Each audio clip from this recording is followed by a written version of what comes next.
విదేశాలలో చదవాలనేది మీ కోరిక, కానీ చాలా సందేహాలు. వీటన్నిటికీ ఫుల్ స్టాప్ పెట్టి మీ డ్రీమ్స్ ఫుల్ఫిల్ చేసుకోండి. Contact Videsh consults. విజయవాడలో చారిత్రక సంపదగా విరాజిల్లుతున్న బాపు మ్యూజియం, అలాగే పింగళి వెంకయ్య గారి గ్యాలరీ మీ అందరికీ తెలిసినదే. సో అతి పురాతనమైన కట్టడాల్లో చాలా ప్రసిద్ధి చెందిన కట్టడాలు ఈ రెండు. కానీ ఈరోజు జగనన్న ప్రభుత్వం వచ్చిన తర్వాత ఏ విధంగా అయితే దీనికి టెక్నాలజీని కూడా యాడ్ చేసి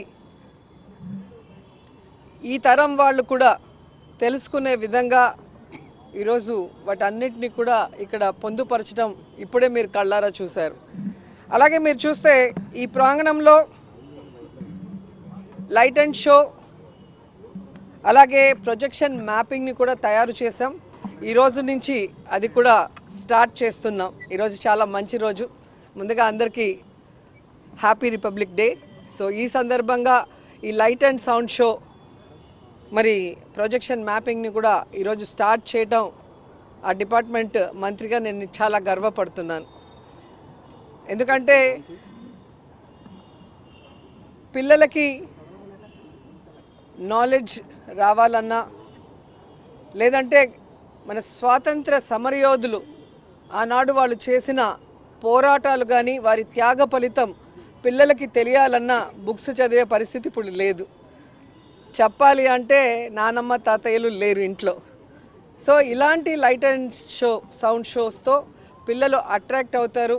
ఇక్కడికి వచ్చి చూసినప్పుడు వారందరి త్యాగ ఫలితం, వారి పోరాటాలు తీసుకొని వీళ్ళు కూడా ఇన్స్పిరేషన్గా వారి లైఫ్లో ఒక వాల్యూస్ ఉన్న పిల్లలుగా ఎదుగుతారన్న ఆలోచనతో ఇది చేయటం జరిగింది. నిజంగా ఈరోజు చాలా హ్యాపీగా ఉంది. గతంలో విజయవాడకు వస్తే దుర్గమ్మను దర్శించుకొని, దుర్గమ్మ ఆశీస్సులు తీసుకొని ఆ తర్వాత ఏం చూడటానికి లేదే అని ఫీల్ అయ్యేవాళ్ళు. ఎందుకంటే ఎవరైనా ఒక టూర్కి వెళ్తే 2-3 డేస్ పిల్లలతో పాటు కుటుంబంతో ఉండాలనుకుంటారు. సో ఈరోజు జగన్మోహన్ రెడ్డి గారి పరిపాలనలో మీరే చూశారు, మొన్న ప్రపంచంలోనే అతిపెద్ద అంబేద్కర్ గారి మహాశిల్పాన్ని, statue of social justice, so అది ఓపెన్ చేయటం జరిగింది. అదే రోడ్లో కొంచెం ముందుకు వస్తే బాపు మ్యూజియం, దీంట్లో ఈరోజు నుంచి లైట్ అండ్ సౌండ్ షోని స్టార్ట్ చేస్తున్నాం.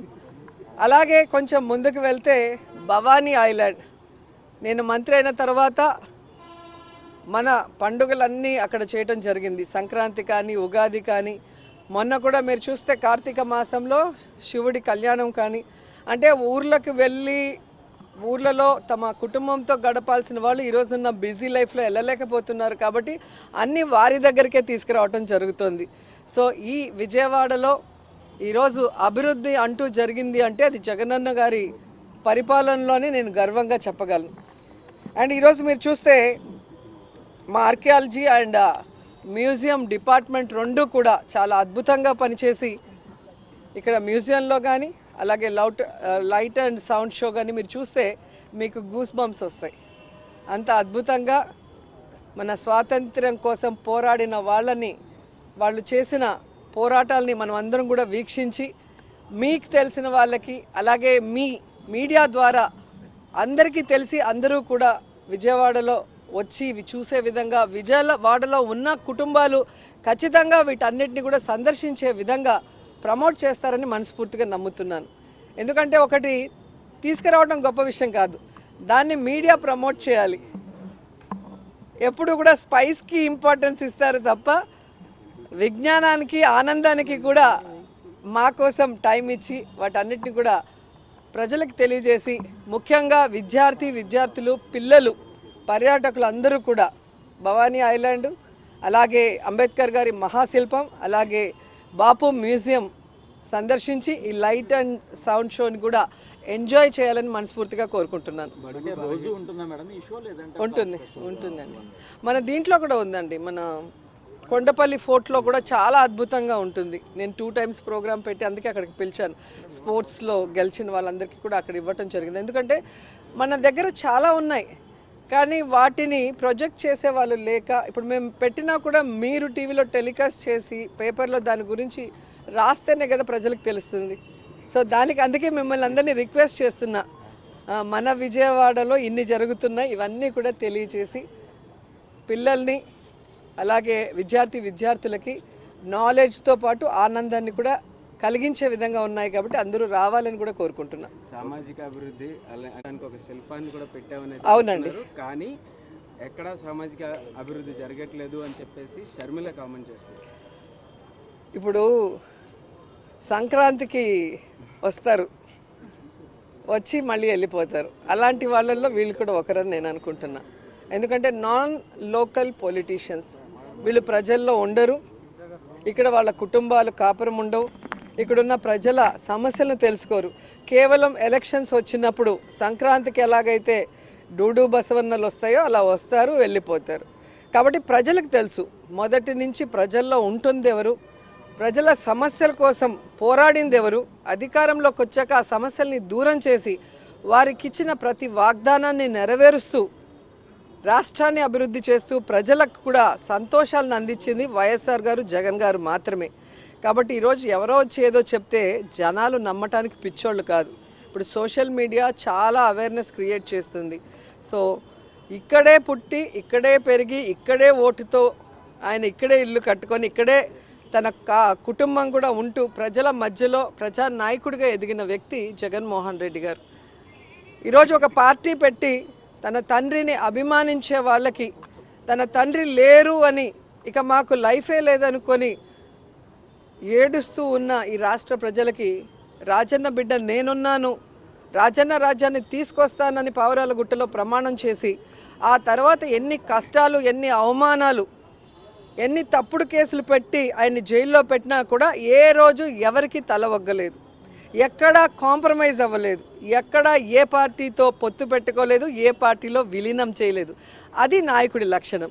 అంతేగాని పక్క రాష్ట్రంలో పార్టీలు పెట్టి అక్కడ జనాలు చీకొడితే మళ్ళీ ఇక్కడికి వచ్చి కాంగ్రెస్లో చేరి మాట్లాడితే ప్రజలేం పిచ్చోళ్ళు కాదు. ఈరోజు ఆంధ్రప్రదేశ్లో కాంగ్రెస్కి ఓటు అడిగే నైతిక అర్హత లేదు, హక్కు లేదు. ఎందుకంటే బాగున్న ఈ రాష్ట్రాన్ని ముక్కలు చెక్కలు చేసింది కాంగ్రెస్ పార్టీ. 2 సార్లు కేంద్రంలో అధికారంలో కాంగ్రెస్ రావడానికి కారణమైన వైఎస్ఆర్ గారి పేరుని ఆయన చనిపోయిన తర్వాత ఎఫ్ఐఆర్లో పెట్టి అవమానించింది ఈ కాంగ్రెస్ పార్టీ.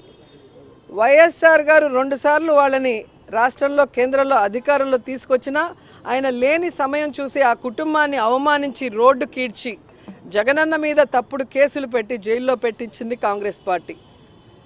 అలాగే పార్లమెంట్లో తలుపులేసి రాష్ట్రాన్ని ముక్కలు చేశారే తప్ప రాష్ట్రానికి ప్రత్యేక హోదాని కూడా అనౌన్స్ చేయకుండా ఈరోజు రాష్ట్రం నష్టపోయే పరిస్థితి తీసుకొచ్చింది కాంగ్రెస్ పార్టీ. అలాంటి కాంగ్రెస్ పార్టీలోకి ఎవరొచ్చి ప్రచారం చేసినా వాళ్ళు జీరో అవుతారన్న విషయం వాళ్ళు తెలుసుకోవాలి. రీజనల్ పార్టీలు నియంత్రణలో మారుతున్నాయి అని చెప్పేసి కూడా షర్మిల కామెంట్ చేస్తారు. తను కూడా ఒక రీజనల్ పార్టీకి హెడ్గా ఉంది కదా, మరి తనే ఆన్సర్ చెప్పాలి. ఈరోజు జగన్మోహన్ రెడ్డి గారు ఎవరిని కూడా లీడరు, కార్యకర్త అని ఎప్పుడు అన్నాడు. వైఎస్ఆర్ కుటుంబం అంటాడు మమ్మల్ని అందరినీ కూడా. ఈరోజు ఎస్సీ, ఎస్టీ, బీసీ, మైనారిటీ సామాన్యులందరినీ కూడా అసామాన్యులుగా మంత్రుల్ని, డిప్యూటీ సీఎంలు చేసిన ఘనత జగనన్నకే ఉంది. నియంతృత్వ పోకడలు ఉంటే ఇవన్నీ ఎలా జరుగుతాయి? గతంలో మీరు అందరూ రాజకీయాలను చూశారు. గతంలో మినిస్టర్లు ఎవరు, వాళ్ళ పరిపాలన విధానం ఎలా ఉంది, ఈరోజు ఎలా ఉందో మీరు చూడండి. ఒక మేనిఫెస్టోని జగన్మోహన్ రెడ్డి గారు ఇచ్చిన రోజే చెప్పాడు, ఇదొక బైబిల్, ఇదొక ఖురాన్, ఇదొక భగవద్గీతగా దీన్ని భావించి నేను పనిచేస్తానన్నారు. అదేవిధంగా పనిచేశారు. ఈరోజు ప్రతి కుటుంబంలో ఎంతమంది ఉంటే అంతమంది ఎస్సీ, ఎస్టీ, బీసీ, మైనారిటీ, ముఖ్యంగా మహిళలకి ఈరోజు సంక్షేమాన్ని, అభివృద్ధిని అందించారు. కాబట్టి అంబేద్కర్ గారి నిజమైన వారసుడుగా సోషల్ జస్టిస్ అనేది చేశారు. కాబట్టి ఈరోజు గర్వంగా అంబేద్కర్ గారి మహాశిల్పాన్ని ఆయన ఆవిష్కరించారు. అలాగే గాంధీ గారు కలలు కన్న గ్రామ స్వరాజ్యాన్ని కూడా జగనన్న తీసుకొచ్చి ప్రజల వద్దకే పరిపాలన వెళ్ళింది. కాబట్టి ఈరోజు ప్రజలు ఎవరికి లంచాలను ఇవ్వాల్సిన అవసరం లేదు, ఏ నాయకుడికి తల వంచి కాళ్ళు పట్టుకోవాల్సిన అవసరం లేదు. డైరెక్ట్గా డీబీటీ ద్వారా వాళ్ళ అకౌంట్లకే వారి ఇంటికి వాలంటీర్ వెళ్ళి వారికి కావాల్సిన పేపర్స్ తీసుకొని ఎవరు దేనికి అర్హత ఉంటే అది డైరెక్ట్గా వాళ్ళ ఇంటికి వస్తుంది. అంటే ఎక్కడ నియంత్రిత పోకడలు ఉన్నాయో ఒకసారి చెప్పాలి. కాబట్టి వాగే నోర్లకి 2024 సమాధానం చెప్తుంది.